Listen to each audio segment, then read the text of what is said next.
کشور ما سعی کردن ملا صدرا رو بر اساس تحول نگرش تفسیر کنن، هیچ کدوم از این حرفایی که گفتیم منظورشون نیست. But what's interesting is that people who claim that Mullah Sadra's philosophy changed, there is Mullah Sadra 1 and 2, but they did not use this point that there are different theories that exist in Mullah Sadra, like Wahdat Shakhsiyya Wujud, and before it was Tashkik. آقای حکیمی از دانشمندان معاصر ما کتابی نوشته است و ادعا کرده است ملا صدرا از فیلسوف بودن به متعهد بودن به معارف اسلامی گرویده است. So there is a contemporary philosopher by the name of Hakimi, who says that Mullah Sadra's philosophy is kind of unitarian way of looking at things from the Islamic perspective. یعنی ملا صدرای شماره یک فیلسوف است به معنای سنتی کلمه و ملا صدرای شماره 2 گزارشگر معارف دینی است. So Mullah Sadra 1 is a traditional philosopher, whereas Mullah Sadra 2 is a proponent of religious propositions. خب من این دیدگاه‌های عمده رو اینجا گزارش کردم تا راه رو هموار کنم که دیدگاه خودم رو بگم. دیدگاه خودم رو فقط تعبیرش رو بیان میکنم و بعد از زنگ تفریح و پذیرایی بتونیم بهش بپردازیم. من میخوام بعد از پذیرایی به دوستان نشان بدم که متدولوژی ملا صدرا اساساً یک راه جدیدی بوده در مواجهه با منابع مختلف. اون راه جدید رو با اصطلاحات امروزی میتونم interdisciplinary approach بنامم. So he has discussed all these various viewpoints in order to say his own word, his own viewpoint, which is he's going to do afterwards, after the break. But the important point is he's claiming that Mullah Sadra's philosophy provides a new way of looking at things, and Mullah Sadra's approach can be categorized as interdisciplinary approach.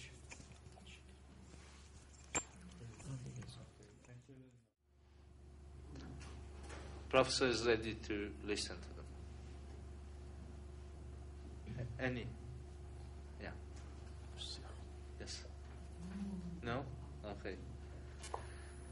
Shema? Yes, please. If we see right now in the interpretation of Sadrian talk, there is many interpretation. Some interpreter go to accept the ideas of Wahdatul Wujud.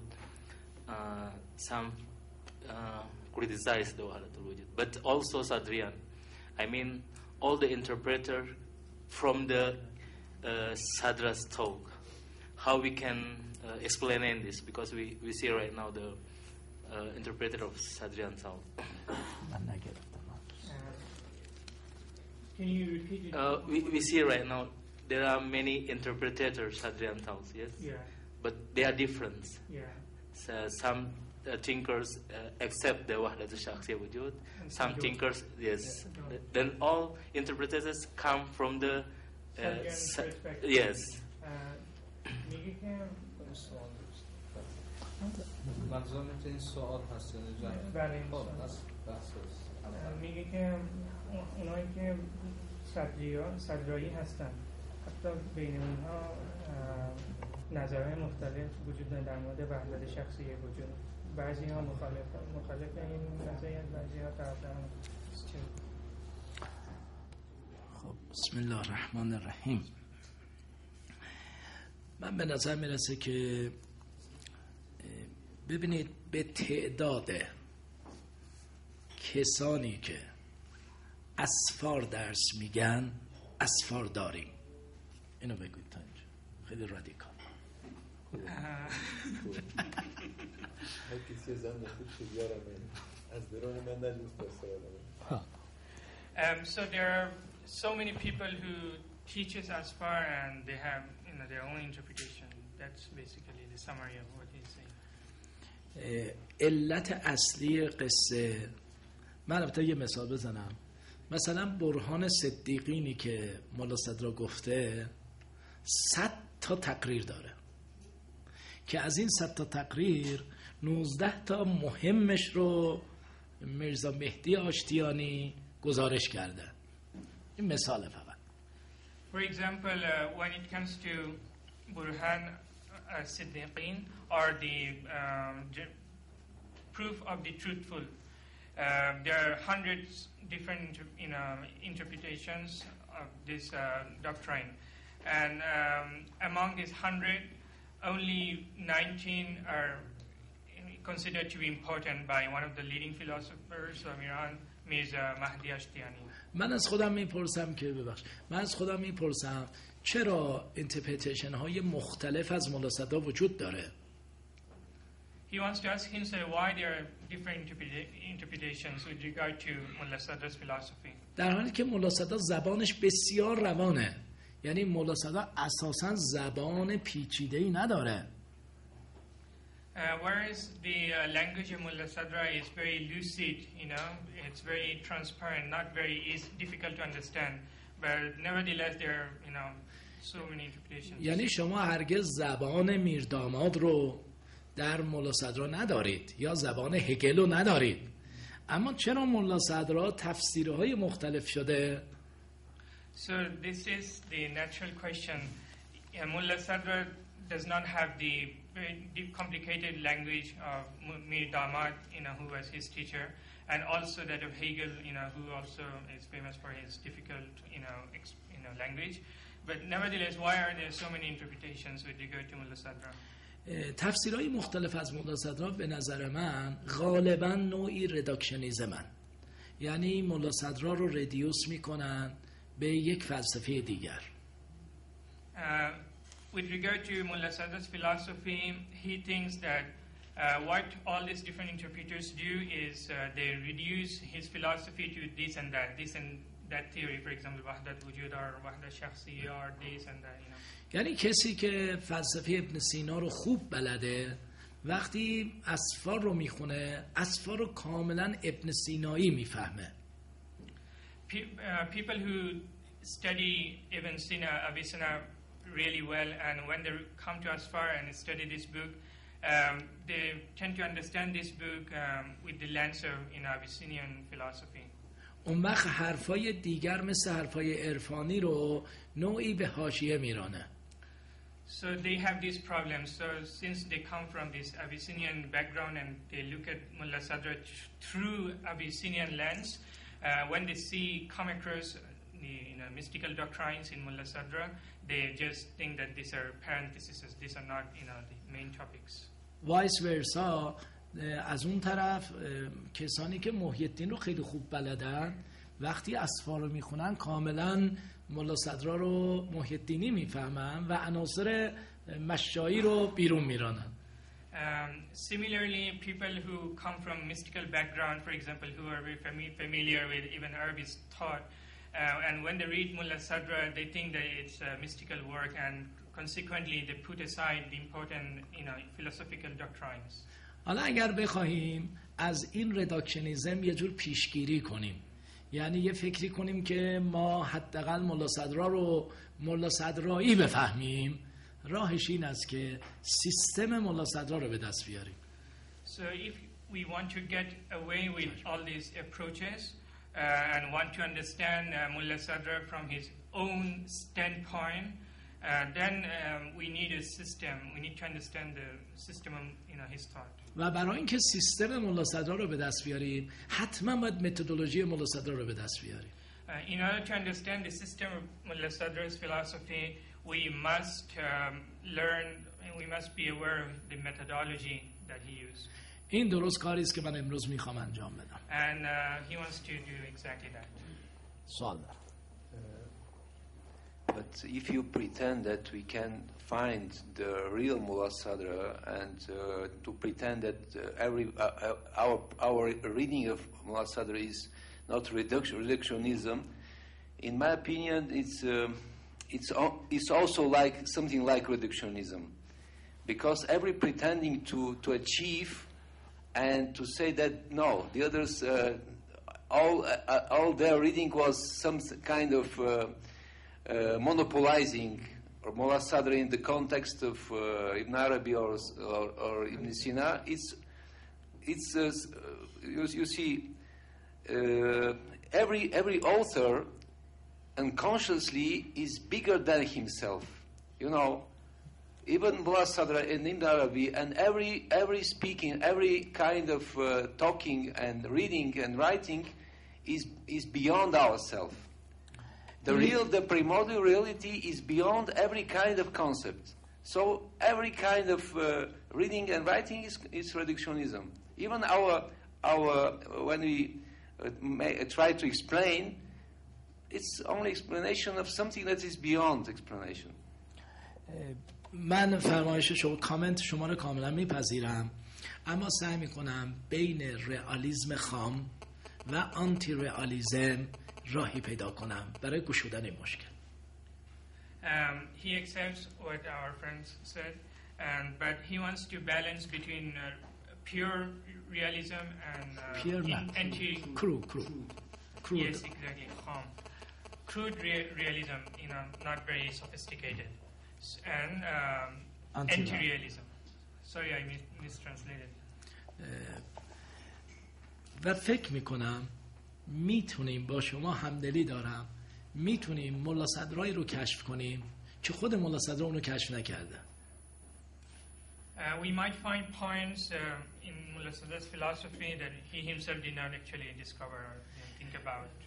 من به یکی از دوستان میگفتم که ملا صدر مشکل زبان داره، یعنی فلسفه آورده که هنوز زبانشو نیاورده و من اگر بخوام اون زبان رو تأسیس کنم پتانسیل فلسفه ملا صدر رو گام ها جلو خواهم برد.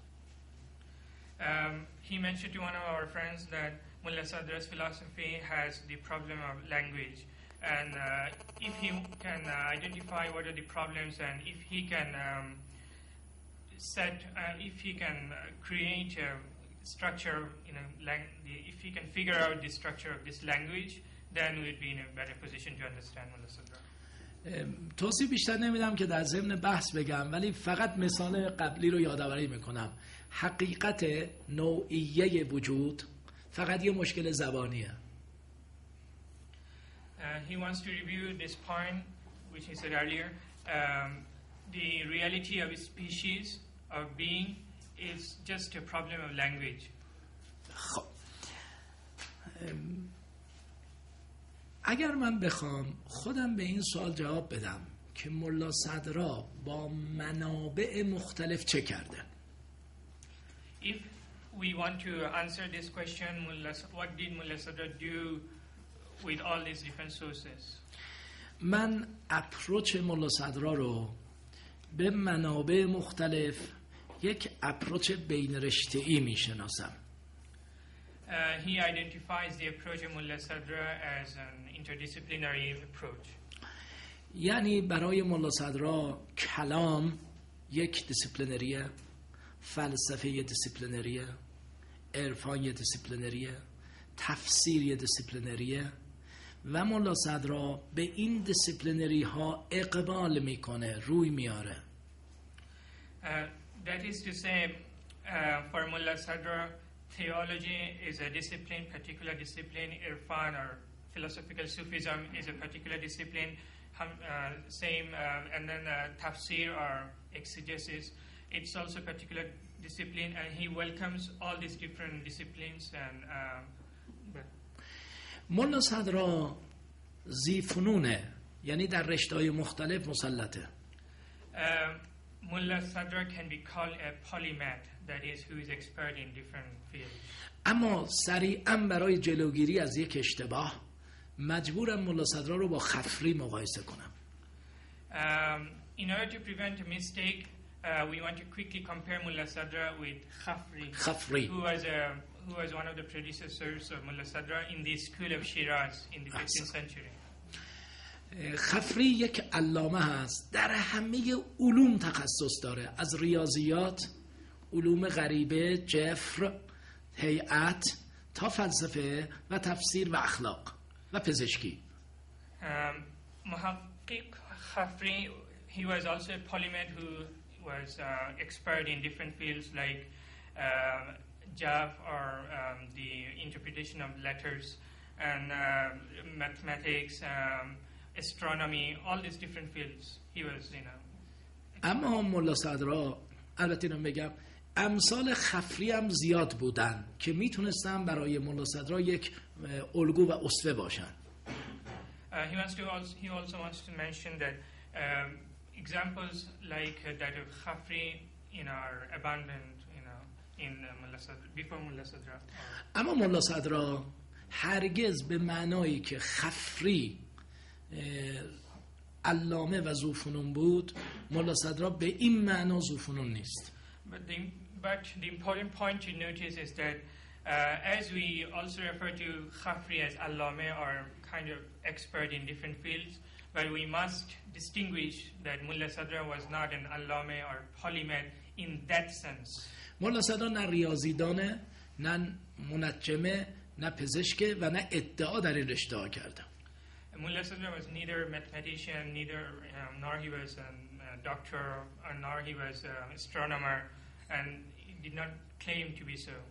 یک سوال، ملا صدرا چرا یه رشته هایی رو نرفته، یه رشته هایی رو رفته؟ ملاک گزینشش چی بوده؟ So this question comes up, why did he go for this particular subject and didn't go for the other? ملا صدرا مانند یک محقق کتابساز در مفهوم بد اخلاقی، کتابساز نه کتاب نویس، who makes books not write books. ملا صدرا مثل یک کتابساز نیست که هی منابع مختلف هر چی دیده بیاره. یک ملاک داشته برای انتخاب منابع. So we shouldn't think of Mulla Sadra as a compiler of different books and whatever he has seen he just collects and put together in a book. He was not that sort of person. So there must be a criterion, melak, for choosing a particular subject. ملاک انتخاب منابعش برمیگرده به رشته ها. حالا میپرسم ملاک انتخاب رشته ها چی بوده؟ یعنی چرا به رشته ریاضیات و پزشکی و اینا نرفته، به کلام و عرفان و فلسفه و اینا آمده است؟ So the criteria of choosing a particular subject بذار من جمله عوض کنم. نه من فهمیدم ولی میشه تکرار کنید. چشم. ملاک این که یه سری منابع رو انتخاب کرده و یک سری رو انتخاب نکرده برمیگرده به این که یه رشته رو انتخاب کرده و یه رشته انتخاب نکرده. حالا سوال این است که این ملاک چیست؟ So we are trying to figure out what this criterion is because he hasn't gone for mathematics or astronomy, instead for example chose Irfan or theology. So what is this criterion? ملا صدرا رو بین یک افراد تفرید در نظر بگیرید. یک طرف کسی است که فقط متکلم لا غیر، فقط فیلسوف لا غیر، فقط فقیه لا غیر، فقط محدث لا غیر. یه طرف هم خفری و امثال خفری که علامن در همه رشته ها. ملا صدرا نه اونه نه اینه. So on the one hand we have some people who are expert in only one particular field and they are known to be they are known to have great expertise in that particular field. For example, someone being expert in theology or in jurisprudence or let's say or in exegesis, etc. On the other hand, on the other extreme, there are people like Khafri who are expert, who are polymath, who are expert in different fields, and we shouldn't consider Mulla Sadra to be. لطفاً اینی که گفتم در موقعیت تاریخی زمان ملا صدرا در نظر بگیرید. در روزگار ملا صدرا کسانی هستند در یک رشته هم و رشته‌های دیگر رو ریجکت میکنن، نفی میکنن، طرد میکنن و کسانی هم هستند که عالم همه فنونن. ملا صدرا نه اونه نه اینه، حد اعتدال. So what's important is to consider the context, the historical, broader context of Mulla Sadra's time, and in that period there are people who were expert in one particular field. On the other hand, there were people who were like Khafri who were expert in many other fields. but Mullah Sadra was did not belong to any of these two. ملاک ملا صدرا در انتخاب رشته ها پرابلم هایی هستن که ذهن او درگیره. The criteria of Mullah Sadra's choice of particular subject comes back to the problems that he had in mind. The problems Involved. he was trying to answer, or that he involved. and the problems in which he was involved. ملا صدرا مسئله ملا صدرا الهیاته. The problem of Mullah Sadra is not theology but metaphysics. Ilahiyat, I translate this as metaphysics. احسن. نه الهیات یعنی theological problems, not kalam's problems. Theology in the sense that theos being the Greek word for God, ilahiyat in that sense. But as you know, the theology has a particular connotation because there are theologians who have particular approach. So it can be called a theological problem if we go back to its etymological meaning. حتی نمیخوام بگم ملا صدرا در پی تئوسانتریک متافیزیک باشه، اینم نیست. We don't want to say that he was a theocentric philosopher. یعنی ملا صدرا نه ارسطوس نه افلاطونه.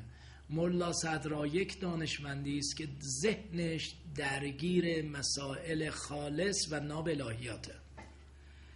Mullah Sadra was neither Aristotelian nor he was Platonist, but he was trying to solve particular problems with regard to God, theology. این مسائل الهیاتی مورد توجه رشته‌های مختلف میشه. یعنی متکلمان، یعنی علم کلام، عرفا، مفسران، محدثان، اینا همه درگیر این مسائل الهیاتی هستند. So when it comes to this field of ilahiyat, or let's say theology, everyone has their particular approach to deal with these problems. I mean, for example, theologians have their own particular theories in order to deal with these problems related to ilahiyat, and then the philosophers and then fuqaha and so on, they all have their own approaches and theories. نزد دانشمندان یک مسئله هست، میگویند نحن ابناء الدلیل نمیل و حیث و یمیل، یعنی ما فرزند استدلالیم، هر جا ببره میریم. There's a particular saying which says that we are the children of syllogism or demonstration, and where it leads us, we'll pursue the path of demonstration. اما اشتباه نکنیم، ملا صدرا فرزند دلیل و برهان نیست. ملا صدرا فرزند مسئله است. And we should not make a mistake by saying that Mullah Sadra was a child of in the sense that he was trying to pursue only demonstration. He was trying to actually solve problems. حل مسئله الهیاتی او را میکشد به رشته‌های مختلف مرتبط. In order to solve various problems of ilahiyat, it takes him to different fields. اما different fields که مرتبط با مسئله باشه. Fields that are related to the problem. حالا میفهمیم که ملا صدرا چرا ریاضیدان نیست و پزشک نیست، چون مسئله‌اش اینا نیست. Now we can understand why he was not a mathematician, or why he was not a medical doctor. اما یه چیز دیگر هم میفهمیم، ملا صدرا برای حل مسائل الهیاتی در همه رشته ها پتانسیل میبینه. این مهمه. But what is important to note is that Mullah Sadra thinks in various fields there are potential theories by which he can solve his problems. یک خصلت روانشناختی در بعضی از دانشمندان وجود داره که ملا صدرا این خصلت روانشناختی رو به خوبی میشناسه و از اون دوری میکنه و اون خصلت چیزی است که ما میگیم methodological exclusivism. There is a tendency that exists among thinkers which is psychological, and Mullah Sadra understands this problem which is methodological exclusivism. یعنی methodological exclusivism is as a character of thinkers و مولا صدرا این کاراکتر رو میذاره کنار. So this methodological exclusivism is a feature of many thinkers, and he wants to put aside this particular tendency. میخواهم اون خصلت روانشناختی رو مثال بیشتر بزنم. فیلسوف متکلم رو رد میکنه و متکلم فیلسوف رو قبول نمیکنه و عارف هیچ کدومو و فقیه هر چهارتا رو رد میکنه. So we want to examine in this attitude by an example. Normally theologians oppose philosophers and vice versa, and mystics oppose both philosopher and the theologian, whereas the jurist opposes each and every one. اما مولا صدرا این خصلت رو نداره. چرا؟ But Mullah Sadra does not have this tendency of opposing each and every one. That's why. زیرا مولا صدرا در همه رشته‌های معرفتی پتانسیل میابه برای جواب به مسائل الهیاتی. Because Mullah Sadra discovers potential in all these epistemic fields or subjects, for solving problems in ilahiyat. این پتانسیل فقط پتانسیل در آوتکام ها و رهاورده ها نیستند، بلکه در متد ها هم هستند. These potentials not only exist in conclusions or findings, but also in methodology itself. Can we explain this approach that on the basis of that in the pure oneness there is no opposition? If we have this kind of approach which we see in Mullah Sadra, in the primordial oneness, every opposites can be together, and there will be not contradictions. من همین رو میخوام توضیح بدم. منتها اجازه بدید که بریم جلوتر. ضمناً من تشکر از ایشون میکنم و از دوستانم خواهش میکنم مثل ایشون مداخله بکنن، تشویقشون کنید. He welcomes interference and interruption, your opinions, actually your views. He welcomes if you have any questions, suggestions, anything. و قول میدم که نظم منطقی بحث رو همینطور داشته باشم. شما لطفاً هر جا کامنتی دارید طرح کنید. So he will go on this like this. So if you have whatever comments you have, you're free to listen. خب پس من جواب شما رو بعداً خواهم داد. عرضم این بود مولا صدرا در رشته‌های مختلف، بحث من رفت روی رشته‌ها، از منابع شروع کردم رفتم به رشته و مولا صدرا رشته‌های مختلف رو دارای پتانسیل میبینه، روشی و محتوایی برای گشودن مسائل الهیاتی. این جنبندی بحث. So the summary of this discussion is that Mullah Sadra was going for different sources, and then when he was going for different sources, he came across different fields, different subjects, and he saw potential in all these different subjects for solving problems in ilahiyat. خب اینجا مولا صدرا میتونه که به شیوه های مختلف عمل کنه. یک شیوه این است که این اندیشه های متعارض رو جمع کنه و بشه همون التقاط. So there are various methods by which he can explain his philosophy. One method is he goes through all these different sources and collects different pieces and puts them together in a work, and this would be that very eclecticism that we discuss. اما برای جواب شما مایلم که مقایسه کنید دو تا موقعیت را، یعنی دو نفر را. کسی که میخواد کتاب بسازه، از هر چی به دست بیاد جمع‌آوری کنه، کسی که میخواد مسئله حل کنه و در رشته‌های مختلف پتانسیل مییابه.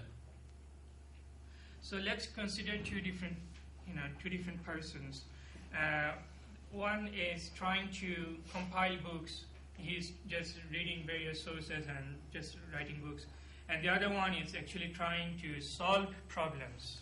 فرق این دوتا این است که اولی روش نخواهد داشت، دومی نقشه پلن یعنی نقشه پژوهشی خواهد داشت.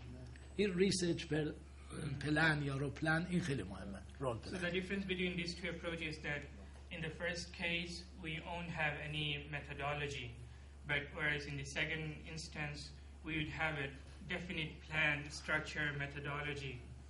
من میخوام که دقیقاً اون نقشه تحقیق ملا صدرا رو پیدا کنم. So we would like to discover this particular plan or research plan of Mullah Sadra. اما اجازه بدید اینجا از یه اصطلاحی استفاده کنم. در مقابل متدولوژیکال اکسکلوزیویزم بگم ملا صدرا متدولوژیکال پلورالیزم داره. So instead of using the expression methodological exclusivism, we would like to say that Mullah Sadra can be, his philosophy, methodology can be characterized as methodological pluralism. خب ملا صدرا وقتی به رشته‌های مختلف رو میکنه دو تا شیوه کاملا متفاوت میتونه داشت. یعنی 3 شیوه رو ما تا حالا کشف کرده ایم. یعنی با بررسی اسفار، با بررسی کتابای ملا صدرا 3 شیوه رو بنده کشف کردم که ملا صدرا در مواجهه با منابع مختلف و رشته‌های مختلف داشته است. So he has found 3 different methods. He's talking about himself now, through his research, 3 different methods in Asfar as well as in other books, and he's going to explain these 3 methods now. یک شیوه این است که ملا صدرا یک دیدگاهی داره، یعنی در حل اون مسئله یک پاسخ داره، پاسخش خودش پسندیده، منابع دیگر رو مهم میدانه ولی منابع دیگر را به گونه ای قرائت می کند مؤید نظر خودش. So one method is that he wants to solve a problem and he has found an answer, and but he tries to present this answer in a way which is different from what can be found in its original place. من این روش رو اساساً پلورالیزم، متدولوژیکال پلورالیزم نمیدانم. He doesn't call this as methodological, this method as methodological pluralism. بلکه این روش رو اساساً روش در واقع روش کارآمدم نمیدونم، یعنی افیشنسیش رو قبول ندارم. He thinks this is not a very efficient way of dealing with things, and he doesn't call it methodological pluralism as well. و اسم این شیوه رو میذارم متدولوژیکال ریداکشنیزم. And instead he calls this method as methodological reductionism. زیرا اندیشه های دیگران رو به ظاهر میپذیره اما اونها رو ردیوس میکنه موافق با دید خودش. Because he accepts the views of other thinkers, but then he presents this in his own manner. وجود این شیوه در اسفار رو مثل وجود خطاها در نزد فوتبالیستا میتونیم ببینیم. بله، یعنی همانگونه که یه فوتبالیست هندم داره، خطا داره، اینم خطا کرده.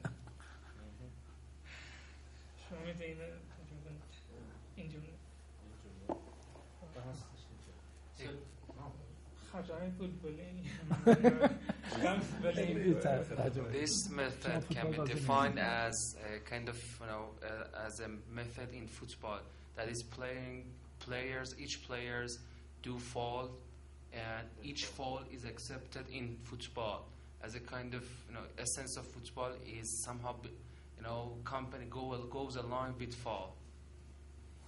درسته. یعنی همان گونه که فوتبالیستا خطا میکنن، اینم خب خطا کرده و ما این خطاها رو میذاریم کنار و میریم سراغ 2 روش دیگه‌اش. We can't oversee these faults. So as football players, soccer players make mistakes, and we overlook these mistakes and go ahead. So we would like to put this method or mistake aside. برخی این خطا رو انقدر بزرگ میکنن که اون دو تا شیوه مهم ملا صدرا رو نمیبینن. Some people only focus on this method alone, and so consequently they don't actually consider the other two methods. شیوه دوم ملا صدرا اینه که نتایج تحقیقات رشته‌های دیگر رو میگیره، آنها را به نحوی منسجم کوهرنت ترکیب میکنه. And the second method is he takes all these conclusions, findings from various sources, and then he presents a coherent integration of all these results or findings. یک مثال ساده میزنم. این که در عالم هستی تباین داریم یا وحدت. تمام فیلسوفان دو مکتب بودن، یا مثل مشا قائل بودن به تباین وجودات و یا مثل عرفا قائل بودن به وحدت وجود. So let's take an example. We know that in the world in the external world we either have unity, wahdat, or tabayun or diversity. So those who are peripatetic philosophers, they believe in diversity, whereas the mystics, they believe in unity. اما ملا صدرا به این میاندیشد که این دو تا دیدگاه رو به هم نزدیک کنه و بگه وحدت در کثرت. So Mullah Sadra brings together these two apparently opposing viewpoints and says that there is unity in multiplicity or in diversity. این روش به لحاظ منطقی فوق‌العاده هوشمندیه. From a logical perspective, this is very good. This is a very intelligent way of dealing with things.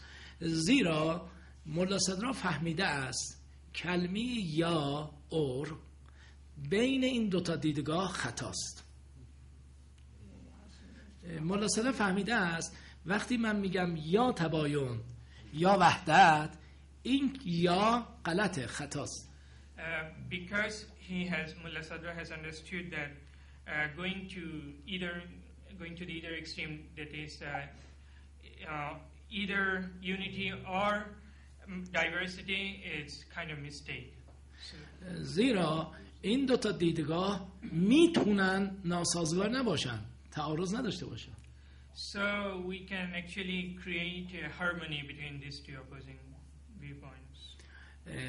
و لذا ملا صدرا به یه دیدگاهی میرسه تحت عنوان وحدت در کثرت.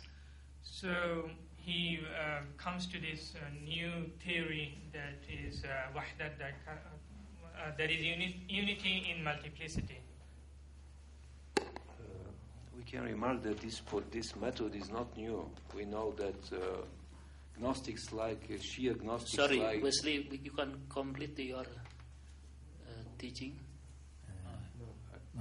I just like There's to a question. just like to show that there is no new method, because we know that mystics, Gnostics, Shia Gnostics like Sayyid Haidar Amuli speaks the same, that we must reach to this level of understanding the oneness in many and many in one. Kasrat dar wahdat va wahdat dar kasrat. But if we reach to this level, we can also ask, if this is true, why do you speak about the if is the real state of everything? So the meaning, which is the first, asaratul wujud ya asaratul mahiyat? This is the same question, because if you say that the oneness in many and many in one is the real state, so this question of which is the one, which is the first, will not have the meaning. He has not dealt with this question. I know, but after that maybe we can ask this question after all, because there is interrelated. ما آذری ها میگیم اللهم بیر بیر، یعنی one by one. I don't know how to translate. خب من به این بحث خواهم رسید. فقط یه نکته رو یادآور میشم. ادعا نمی کنم این روش رو ملا صدرا ابداع کرده، فقط دارم میگم ملا صدرا روشش چیه، اما هرگز نمیگم این روش ابداع شده. دارم این روش رو، و این روش من یک نکته نیست، یه ترکیبیه، یه مجموعیه. اون مجموعه رو ادعا خواهم کرد که ابداعی ملا صدراست، اما فعلا عناصرش رو میگم، المنت‌ها رو. So he's not claiming that Mullah Sadra is the innovator of this particular method. What he's trying to say is that he used this particular method, which is very different, and he is trying to present a synthesis, a collection, and of overview of various elements. پس روش دوم ملا صدرا تلفیق منسجم دیدگاه ها شد. So the second method is coherent integration of results. من اجازه بدید اهمیت این بحث رو بیشتر باز کنم. یه دعوایی داشتیم در تاریخ فلسفه، اون این است که انسان بالاخره وقتی پیدا میشه اول روح بوده یا اول جسم بوده. همه شما این دعوا رو دارید از افلاطون تا زمان ملا صدرا. So, to clarify this problem, we'd like to refer back to a old philosophical dispute, which is that the relation between spirit and body, which is prior, body or the spirit. Since the time of Plato, we have had this problem. میتونم به دعوای دیگری اشاره کنم مربوط به این مسئله به نام دوگانگی یا یگانگی در انسان، همون مسئله‌ای که دکارت به نام دکارت خوانده شد بعدها. There is another way to put this problem, which is that duality and non-duality. So there is dualism of mind and body in Descartes, and there is non-dualism. ببینید ملا صدرا همه این دیدگاه‌های به ظاهر مختلف را برمیگردانه به الانسان جسمانیت الحدوث و روحانیت البقا. So Mullah Sadra brings together all these problems, and he refers to this principle in his philosophy, which is جسمانیت الحدوث or